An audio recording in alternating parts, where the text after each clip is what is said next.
We are back. That's the third place decider match finished. Now, what we've all been waiting for, the grand finals matchup that's going to be taking place momentarily between the Royals and SCAD Esports.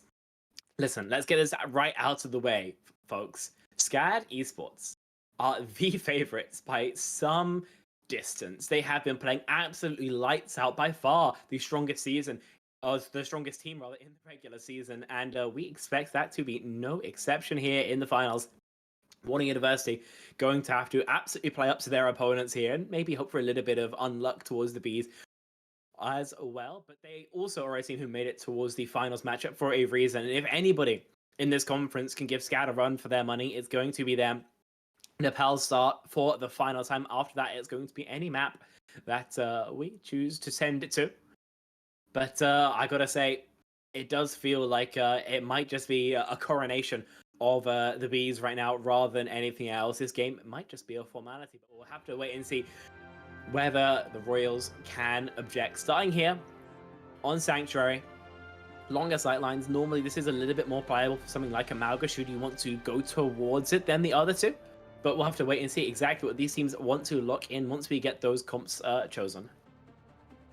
Yeah, and the one advantage you have here, if you are the Royals, of course, is that you knew from the beginning that you were on the opposite side of the bracket from the Bees. If you were going to make it to the end, you probably knew who you were going to go up against. You've had time to prepare.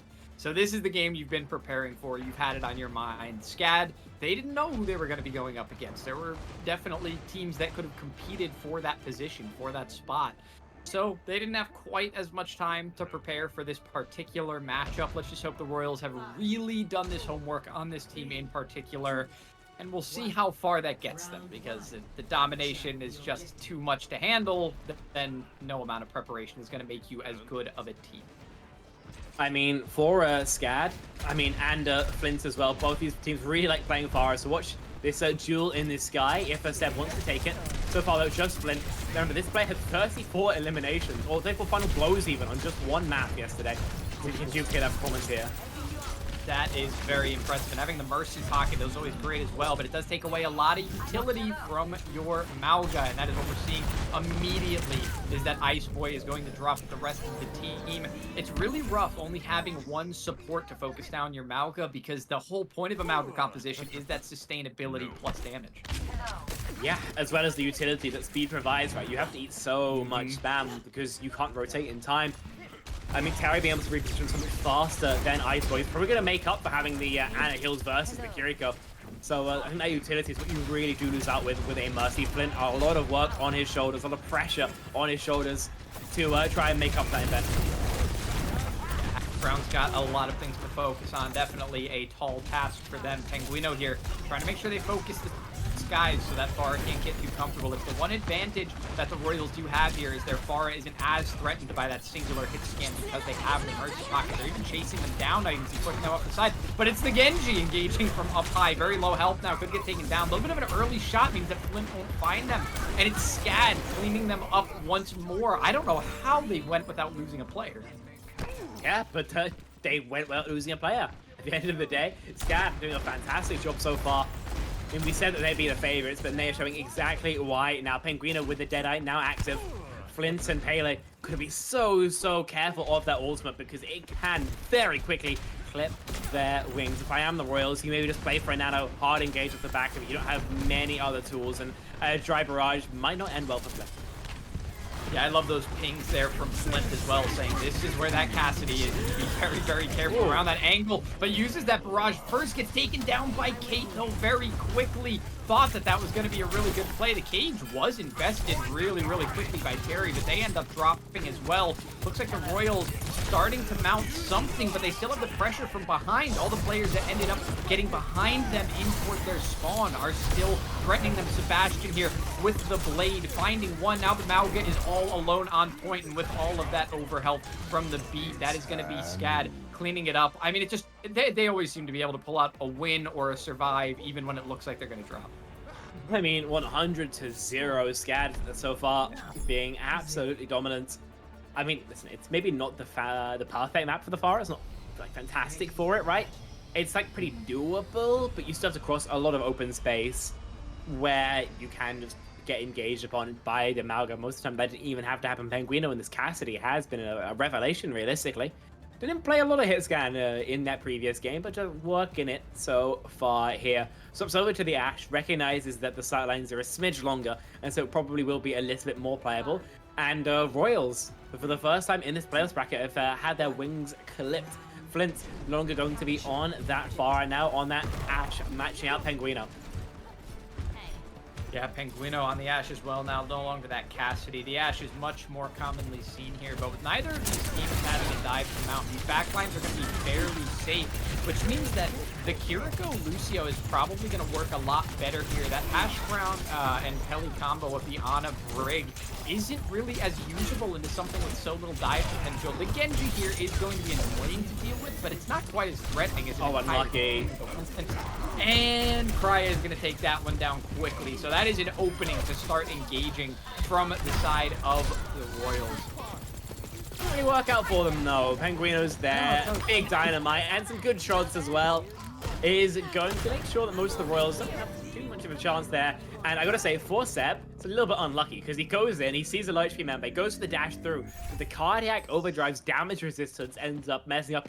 If he got the kill, he would have had a reset and he'd have been out. But instead, creates a 4v5 that his team has to clutch up, and this time it does. Tracer rather than the Genji here. I'm not sure about it. I think they're about equivalent. I probably would end up playing the Genji here if I had the choice. But so far, working out for them as they set up another defense. Yeah, they are really pushing this Ashe up against the wall now. They're not letting any long-range play come through. They're using that Orisa's brute force to really push their way in. You can see with the javelin, with the spear spinning as well. Just using all of that brute force to engage, and they don't let any of that poke part of the Royals' composition actually exist for very long. Indeed.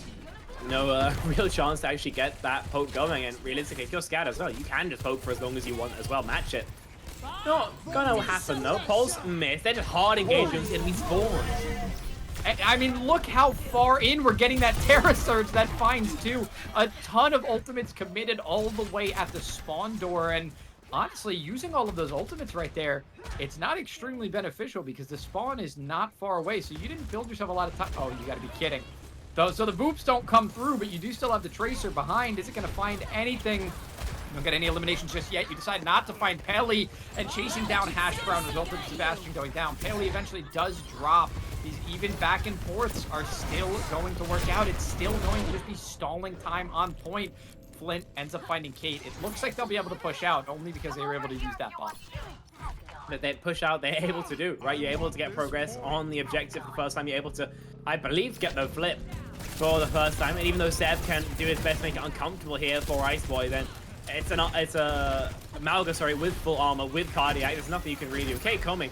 A risky boot attempted, but neither side ends up finding an advantage off of it. No, not yet. And the Royals are just letting this be an easy retake from SCAD right now. I mean, they're putting time back on, so even if Royals are able to win this, they put no time to block. It's a deep engagement from Ice Boy, knowing that they're going to get that nano. They don't pop the cage because the eliminations are coming through, but within the next 3 seconds, somebody has to get over there and touch point. It is in overtime, thankfully. The Brig gets on point at the very last second, starts building that one up, but they built almost no percentage in that fight. That they did not... I mean, only 20% is where they're going to be playing from, so they basically have to finish the entire map. SCAD only need the one, and they recognize that they can bank if they so wish. An early pick here, not going to be found, but they do force it to rally. Pelly and Krya both dead. Pelly tried to hold on to that one so it wouldn't get picked, but it just wasn't enough. Sebastian, the second and the third as well. This is the step up that we needed, and there's the jump from Ice Boy right out of the cage. SCAD, they ran into their first little bit of trouble in the matchup, but it didn't last very long. They're going to go ahead and take map 1 in just about as dominant of a fashion as we thought they would. Listen, all I'm saying is, out of all the players in the lobby, then Seb's the one who just had this pop-off. Seb also the only one who's had a pint with him. So, it's correlation here. That's what I'm saying. I mean, look at these shots. I mean, the second one is actually a bit crazy. But yeah, just elevates straight into the headshot. It's kind of disgusting. But yeah, exactly as we expected here. SCAD seemed very much in control. Unfortunately, the Royals don't have too much they can really get going there on map number 1. Now, they do have their own pick, their own map pick, of course, but where do you really take it next, considering you just got beaten so thoroughly? Yeah, I think it's going to take more of understanding what the Royals' strengths are here, honestly, because it's not going to be that poke style. If that's what you're trying to play, you're going to get outclassed no matter where you go. It doesn't look like your strengths are really fitting for you. You have to find a weakness in SCAD that exists, if at all. It seems like the way that they play their backline isn't very protective. It's a lot more mobile, so they're not really countering any sort of a dive. But the problem would be that mobile backline is going to be able to retreat to the rest of the team. You're going to be able to peel off, and the entire team, rather than just your support line, is going to be able to defend each other. It becomes really tricky. It's a well-rounded composition that they're playing, and there's a reason why that mobile Malga Brawl works so well. The Eichenwald that we head into. So I do think spam and poke are both going to be something that we're going to see the Royals try to fall back on here. That's an interesting one. Yeah, absolutely. Yeah, I can vouch that longer sidelines for the most part. Typically for first point, you want something Brill Poke. Scaling dive is doable, but it's kind of funky. Second point, you kind of do need something with verticality. We see a lot of Diva on Icon for this reason, right? Because you can access the high grounds, but also matching the range of the rest of the comp. And on the third point, you just have to play Brawl. You don't play Brawl, your day's going to get ruined, realistically, right? It's so linear. It's so front to back. And so it will kind of test different compositions, different strategies that these teams have prepared at different points in the map. But something that is very consistent is that it is so free for hit scans. All these sightlines, they're just long enough that a Soj, an Ashe, a Cass, if they want, will just be able to sit there and absolutely just rip people's heads off. But you have to think actually works out pretty well for the Bees here in this one, because they do have some very talented, they're willing to play that double hit scan. It looks like they already kind of want to commit to it. Penguino is hovering that Ashe, and no, Sebastian going to be opting for the Pharah. It's not unusual on the map, but with what you were just mentioning about the fact that you might want to play that double hit scan to be able to really shut down choke points and flanks, and it just it's not going to be their option. They're instead going to be swapping onto the Genji here. Still not a double hit scan. In fact, the Pharah would be a lot more standard for a defense here. It made sense. Now I'm kind of questioning where this comes from. Indeed. I mean, Pharah... Yeah, I think it's hard. Echo, I don't mind. I do think it's just worse than Pharah, to be honest. I think Echo's really nice when you want tank pressure. I think outside of that, just play Pharah. She's so strong right now. She's got so high kill pressure. Sticky's not connecting, but it will force Penguino at least back. The Ana will be able to heal them up. This Zarya is going to be so annoying to shift, though. Yeah, definitely going to be a little bit difficult to get contact on. Sebastian playing really aggressive here. They're actually pushing past the choke, opting not to use it just yet, using the choke point as a second option for stalling, and it looks like a fallback to the spawn for a swap here. Iceboy goes onto the Winston, seeing an opening for a dive, and honestly, a good call. Most of this team is very open to be dove. Those Zarya bubbles are limited in how much protection they can have, but Zarya herself is not quite so limited, can still take some Pelicans out of the sky. Finds that Echo, and you can see that once the Bees get their hands on something, they just completely tear the team apart every time. Yeah, I think as well, the issue with playing this Mercy is that there's no peel ever for Ash Brown. They're just gonna die, and Juno in herself just isn't great at responding to pressure, so anytime Steb gets even close to taking a pot shot at anybody in the backline, then they're probably just insta-dead. Exactly as we see it there, Pele, no longer in the land of the living. Nope, very taken out very quickly, and it looks like the rest of the team will follow. It's just gonna be a disengage, so at least that one was quicker. Understand where the bleeding has come from very quick. You have to mitigate the amount of damage you're willing to put on these bubbles. You have a lot of shots here that can be tempered. Maybe the Sojourn puts a couple of extra shots out onto those bubbles when the Zarya puts them on a teammate, but other than that, you can really temper the way that you shoot. This Winston isn't giving away a lot of bubble percentage for free.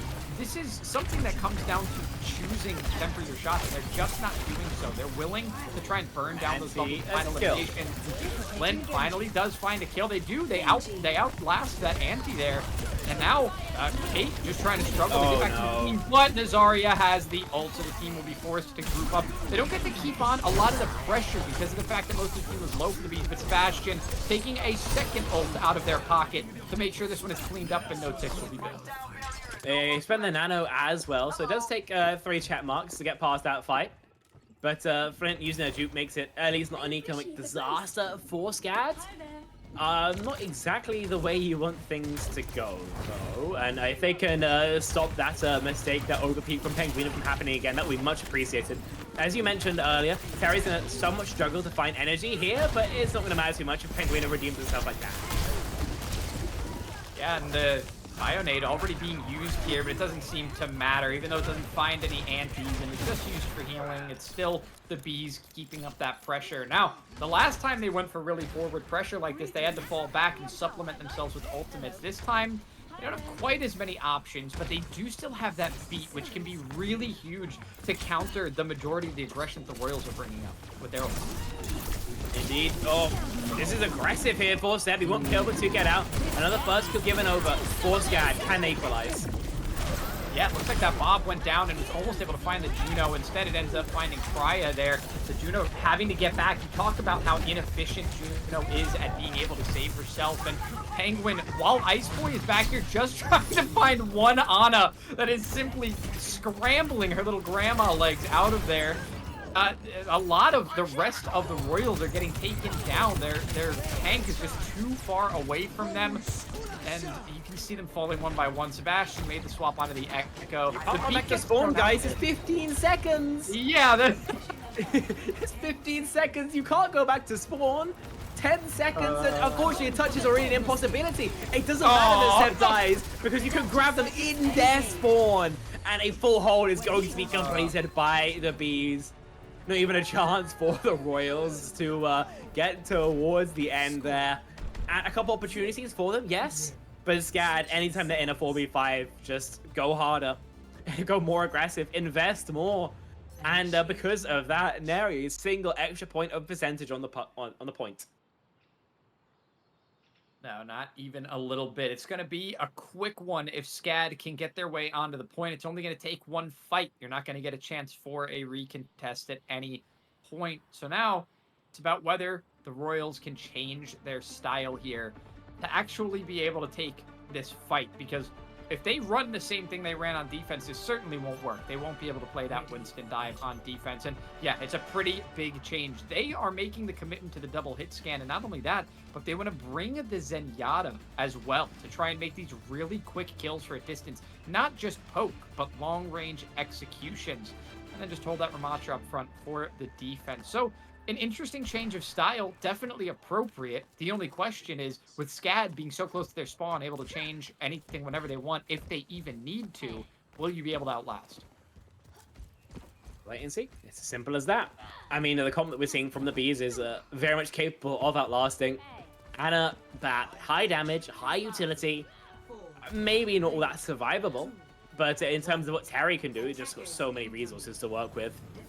Just going to be, I mean, quite ridiculous, realistically. Seb on the rat is kind of weird, but he does have one-shot combos, so it's justified. And Terry instantly takes more space than Royals ever had. Yeah, the entire team is going to be able to push through here, so even though you give up the mech, you've made so much space. Sebastian is able to find Hash Brown very quickly, and now Krya goes down as well. You got one more DPS left. They're going to drop as well. All it took was getting them out of position. They hold on point A. They only needed one tick, and they took that tick for a very quick map 2. Yeah, that was about as fast as you can realistically have. Just absolutely steamrolling them. SCAD B is just one map away from completing their championship. Sebastian obviously just gets the absolutely free farm on this Genji. But didn't even need to do it on the Junkrat to close things out. SCAD quickly finding out that everything in their toolbox is still deadly sharp against an opponent like the Royals, and there's very little, unfortunately, that they can do to stop them. Yeah, there were no shutdowns in sight, and going into a map 3, very unlikely that there's going to be any. So we'll just have to see what kind of response they have, but I believe after this game 2, now we should be going into a break here. So we're going to go ahead and take a short break, and on the other side of it, SCAD are going to try to clean this one up for a 3-0 here in the grand finals while they try to get stopped. Well, the Royals try to stop them. So we'll see you after a very quick break. See you on the other side.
Back from the break and right back to the action. Remember, 2-0 so far in between SCAD and the Royals. And I got to say, on that second map of Eichenwald, it was not close by any description, right? Royals struggled to put together a single fight win. And though they had some numbers advantage, they weren't able to convert. SCAD now recognize that they are one map away from closing this out entirely. But Royals do have the choice about what that battleground will be. Colosseo going to be locked in. This is a map that I saw SCAD just yesterday, full complete. Had the chance to do it with 6 minutes in the bank. Ended up, due to C9ing, completing with actually only 4. But this does feel like a very risky choice to take. This could well be the end of our series in a very, very close manner. When we're criticizing 2 minutes between the difference in which they could finish the map, you know you're dealing with a really scary team. I think that's not what you want to be looking down. So they were like 2 centimeters away from completing, and then just the ball rolled off. And then they lost the fight because of it. It was so embarrassing. No. Yeah, I'm sure. Listen, it's not what everybody's going to be talking about if they go ahead and take a win here on Colosseo now. So they might just be able to patch it up, remedy it, and you might have to keep talking about it if you want to keep that one alive. Because I think people are much more going to remember them winning this grand finals if they take this one in 3-0 fashion. With the season they've had, you allow a couple of mistakes here and there, a couple of goofy, silly plays. After all, they still took the win in the end. I think stuff like that normally just goes to color your success, you know? Just a little like cliff note in the otherwise pretty much golden stage, realistically.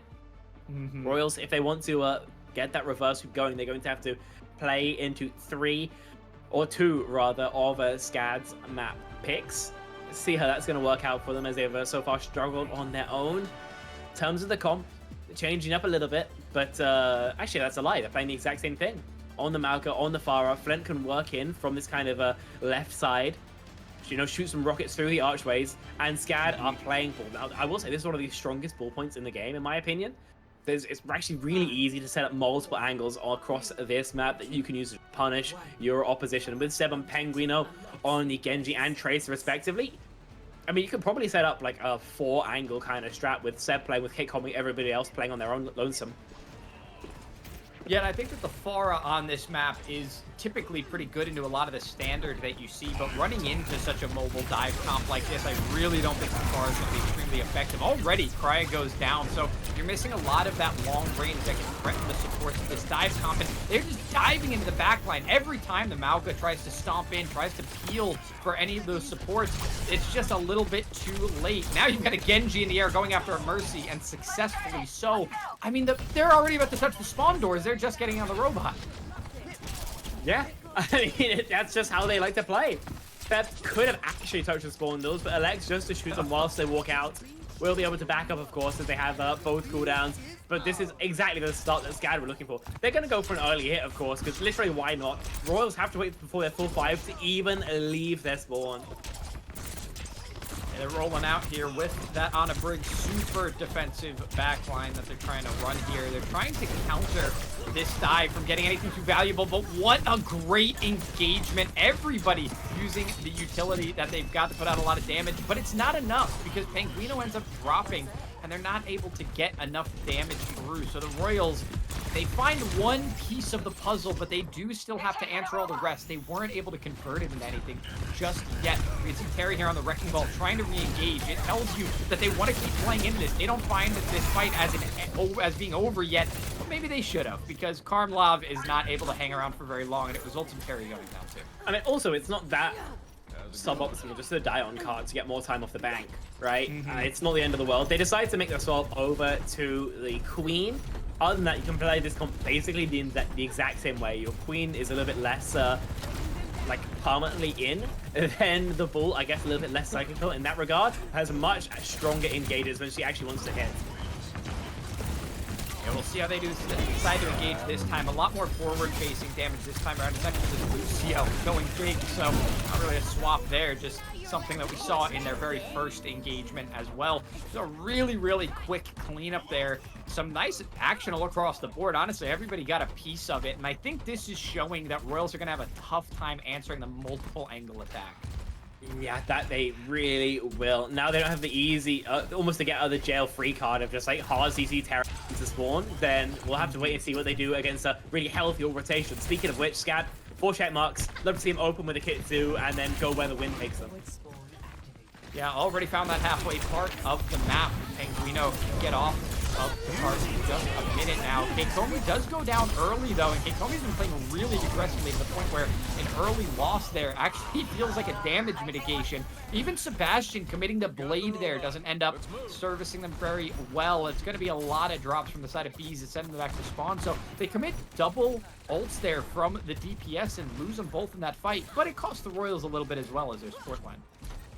Yeah, that it will. Seb makes the swap over to the Ash. Gonna be a little bit easier when you are at range.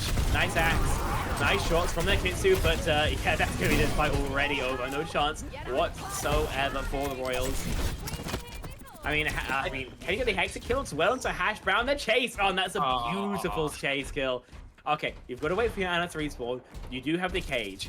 I would normally say that that's a free fight win, but Keikomi with the beat can probably use it to live.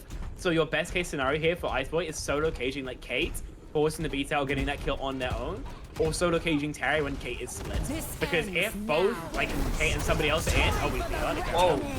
Alright, and the Junker Queen isn't going to get that rampage from him, but either, in fact, it's Andy themselves. They do still find Hash Brown in the back due to just being not protected by the brig as well as they should be, but Terry's only going to be able to get that one before dropping. Thankfully, the rest of the team there to clean that one up. It wasn't the cleanest engagement we've seen from the Bees, but they were still able to work that multi-angle attack, take a lot of focus on Terry, and let their DPS do the rest.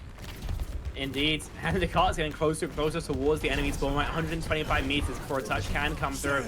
You have the cage, you've got the Deadeye, but you don't cage the Doomfist. You don't cage anything at all, in fact, but the Tracer, who will at least be able to go down. Yeah, you shut down that Tracer early on, and Penguino usually is the target that they take down first when they have a little bit of success here on Coliseum. That's all we've really seen so far. Terry's able to find Flint. The Doomfist here is going to be able to reposition a lot of these players.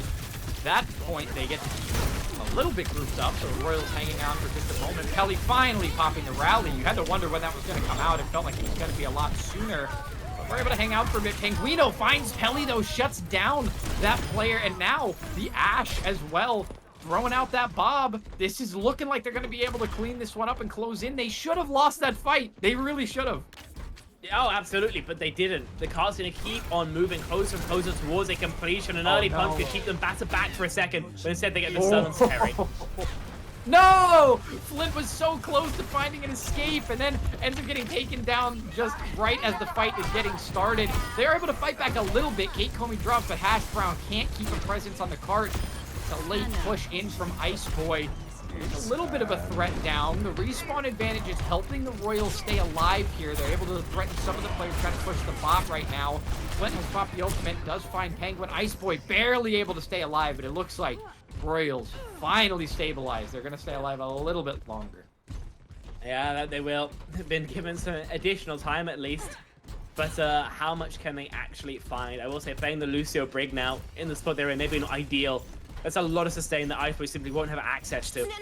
They'll be able to make do somewhat, but an early Kitsu just to keep the pressure up. Yeah, this Kitsu that we originally thought might close out the map really is just helping them get in the middle. Hash Brown taking a mile-wide punch to get sent into that wall, and that was a quick one. Terry committing to the Doomfist here, despite having a chance to swap off, actually deciding that this is what they want to run, and just another style of this really aggressive play. I mean, Doom's pretty chill here, with the exception of just losing cage fights. The hero is very powerful. We're seeing how much value we're finding, especially from these empower punches, as he just gets straight back in. A pulse as well to start off proceedings. Again, Paley gets caught by one of those pulses. There is a beat on the ground, so Terry gets taken down. No more tank. You can deal with a lot of those squishier heroes now, and it's a full retreat from SCAD. They know they only have 3 minutes left. If they can play defensively enough, they'll win this one eventually. They want to finish the map. It's not required. Sebastian does find Hash Brown, however. Iceboy, you went a little bit deep. Where's the bomb going? Where's the bomb going? Seb, where have you sent the bloody lads? He's off in Narnia, no value found, but it don't matter as the kill is going in favor of the Royals regardless. the end of the day, you can't argue with the results, and those results are threatening a cap once again for SCAD Esports. The touches through at least from Iceboy. Yeah, nice route there from Iceboy. Gets the cage down as well. So they do have everybody trapped in, but the focus fire is too great. Iceboy gets taken down. Rally is there. It's keeping everyone alive for a little while. A really big Deadeye there is going to catch two. And this game is not going to be over just yet, Spec. No, it's again going to be an extension of play of Royals. Every single time the bot gets a little bit closer towards their spawn, but never actually that completion. SCAD decided it's time to change things up, move away from the Doomfist. So it's the Orisa, the Bastion that we see next. You probably want to play a slightly longer neutral here, because you're not fantastic at the angle mark. You'd rather just try and get your ults online and try and win up at them. Yeah, this screams endgame to me right now, even if you're not winning by pushing the cart as far as you can. You're winning by stalling this one out. The Kitsune, again, I mean, it's always used on that straightaway, never available when they're trying to close up the map. A beat and a pulse bomb online, though. SCAD might finally have the resources to find early eliminations and take a long fight in this one. We'll see if they're able to keep themselves alive. That's the first piece of the puzzle. Penguin does find Krya, eliminates a lot of the long-range damage, but gets taken down in the trade. The beat's down now. They can take the resources, extend this fight, a grenade to the face to take down Iceboy. There we go. That'll close up the map. It was the beat that they needed all along, and SCAD will be your grand finals champions, taking that 3-0 win against the Royals. As everybody expected, realistically, SCAD are just the strongest team, and there's now absolutely nobody who can argue it. I mean, their results are pristine. I don't believe they've even dropped the game yet, and I've got to say, with this player of the game, I mean, Bastion in Kitsu is actually crazy powerful. There's nothing you can do against it. Easy 3-piece for him, and an easy 3-0 for the side of SCAD. There's no other way to describe it. Finally got their crown that they've been looking for all season long. And it's not really much to say now, but I believe we're going to go to a short break because an interview with one of the Victorious members will be the final part of today's broadcast. Don't go anywhere because we'll be back in a little bit.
my own world of make-believe. Kids screaming in the cradles, profanities. I see the world through ice covered in ink and bleach. Cross out the ones who heard my cries and watched me weep. I love everything. Fire spreading all around my room. My world's so bright, it's hard to breathe, but that's alright. Hush.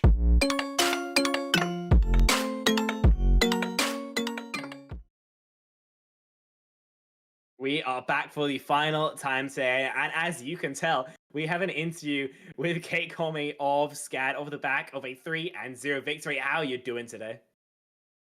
I'm doing good, thank you. I thank you also for the opportunity of being here.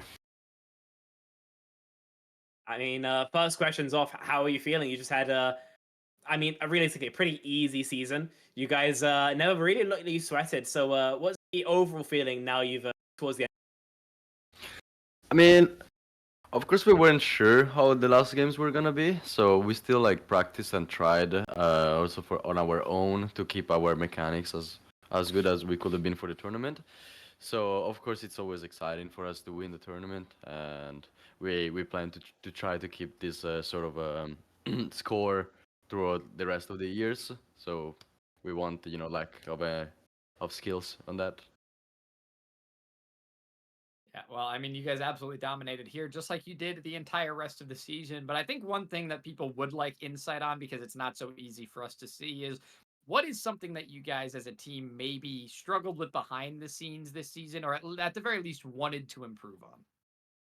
Well, we definitely want to improve like on basic setups because one thing is being able to out mechanic other players by just being on a different rank level, but the other thing is having like default compositions and the setups that you can achieve within the whole team in order to have everyone exactly on the same page. And that's what especially with the perks being live, it's something that we're struggling with because we want to know exactly what type of perks everyone in the team is doing, and we have to then kind of understand what type of gameplay we want to have based on that.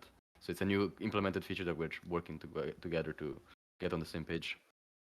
Okay, thank you very much. And then I also want to ask, in general, what is next for SCAD? You've just absolutely rolled through this entire conference, and you guys are going to keep on trying to do this in the next conference. Have any other tournaments coming up as well?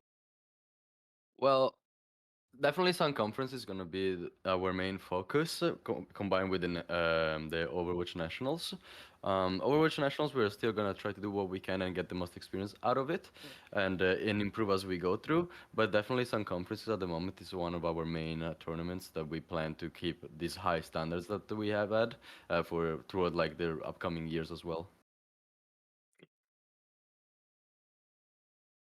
All right. Well, I think that's all we've got for you today. A huge congratulations to you guys for winning this one, taking it just like I think you guys were really expecting for yourselves. So, big congratulations to you and the entire team. You guys go celebrate, enjoy yourselves, and congrats on a great tournament. Thank you very much, and have a good rest of your day too, guys. Thank you very much. Bye bye. That is it then. More than a couple months of battling has all led towards this 3-0, an unfortunate shutout for the Royals and for SCAD jubilation as they're able to take their victory. I gotta say though, Speedy, I think that has more or less been everything for us today, though. So I guess thanks so much for Apcon, who's been both producing and observing today. Obviously, thanks so much for you for stepping in. And unless you got any last words, then send us off. Yeah, no, just thank you guys so much for having me on. Honestly, I mean, I came straight in and I didn't see anybody complaining in chat, so I'm really happy that you guys were very welcoming of me. Thank you for bringing me in here. This was an awesome game to watch. Really happy to be in the conference, and honestly, I hope I'm around a little bit more. So, thank you everybody at home for joining, for watching, supporting your teams, your colleges, your friends. They always appreciate it very much, and we're glad that you're here to do so. So, thank you so much for that. It's been a great tournament. Congratulations to SCAD. Thank you everybody for watching, and we will see you again in the next one.